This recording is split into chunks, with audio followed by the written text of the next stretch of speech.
আমি পণ্ডিত গৌতম শাস্ত্রী। আজকে কুণ্ডলী নিয়ে কিছু আপনাদের কথা বলব।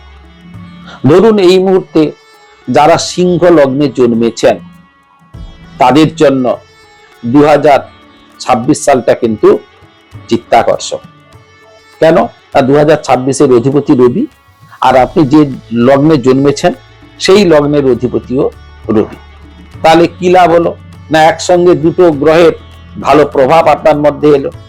এই সাল আপনার জীবনে অনেক সুখের বার্তা বহন করে নিয়ে আসবে, কিন্তু সর্বোপরি মনে রাখবেন নিজের কাছের মানুষ কিন্তু এই বছরে জেলাসিতে আপনার সঙ্গে ভুগতে থাকবে।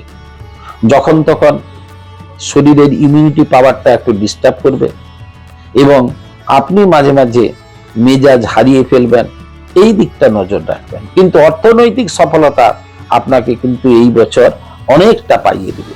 পুরনো দিনের অপ্রাপ্তি আপনার কাছে অনায়াসে চলে আসবে এবং মানুষের সঙ্গে সম্পর্ক বাড়তে থাকবে।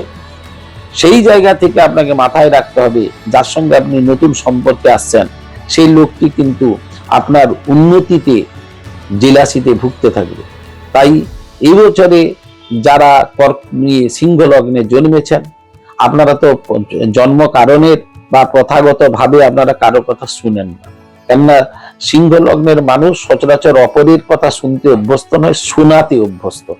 তাই যখনই কিছু করবেন এবছর আপনাদের জন্য খুব আশাব্যঞ্জক এবং ভালোভাবে এগিয়ে চলুন। চেষ্টা করবেন ভালো করে জেনে নিয়ে ইনভেস্ট করতে। সকলে ভালো থাকবেন, সুস্থ থাকবেন।